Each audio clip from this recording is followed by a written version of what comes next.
standing, although I had to stand in order to feel any kind of quote-unquote relief, and you can't even call it relief because you were still in so much pain.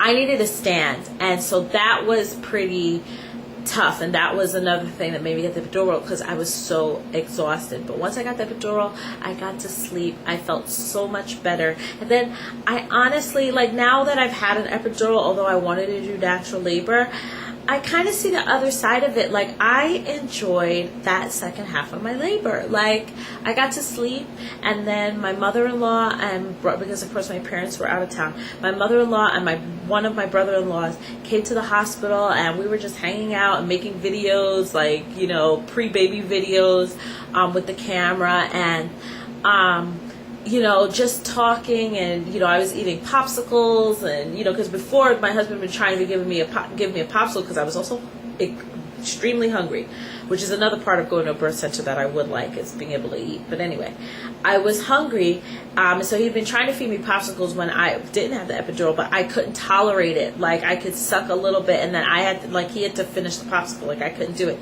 After the epidural, I had like 7 or 8 popsicles. I kept sending him to the refrigerator that they had in the, I don't know where they had it, but outside of the labor room, to get me more popsicles, because I was just scarfing those things down, and it was fun. I'm like in labor, sucking on a, you know, cherry popsicle, a grape popsicle. It was really nice. And basically, they came to check me. I don't even remember at what time, but after I'd woken up from my nap at some point, and I was 9 centimeters. So we thought I was gonna progress to 10 really quick. Well, anyway, they didn't come and check me again until, like, you know, 2:35 or something like that, or 2:40. Probably about 2:40 is when they came to check me again.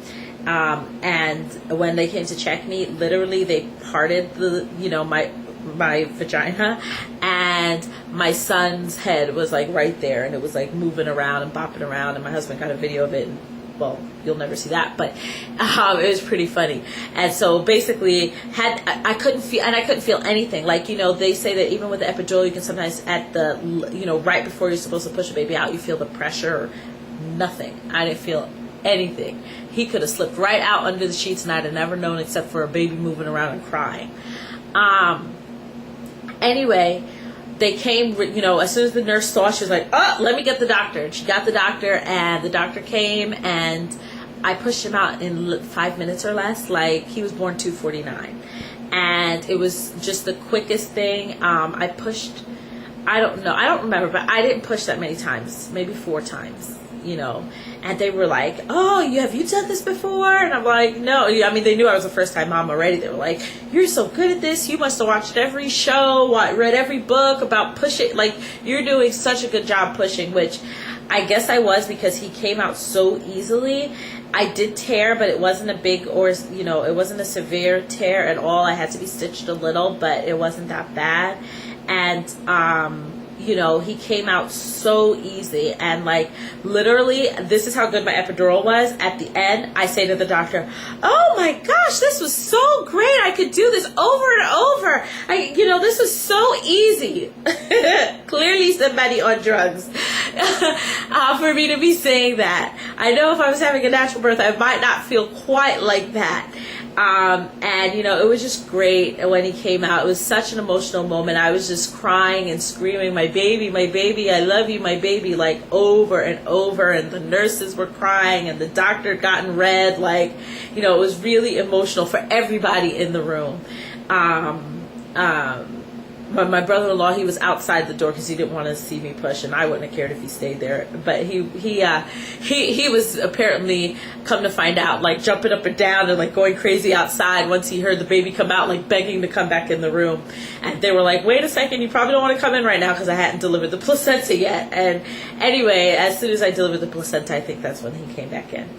And it was awesome, and I breastfed him right away. And I'll do a video on breastfeeding.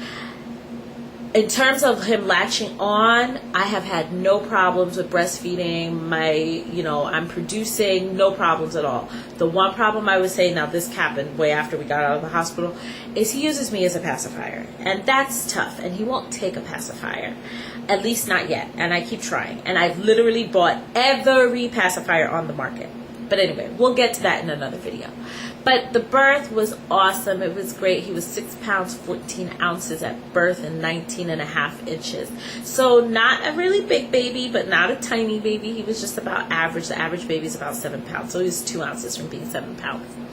Anyway, he was great, and my hospital experience was lovely. I love my hospital. So anyway, that's it on my labor story. Talk to you later. Bye.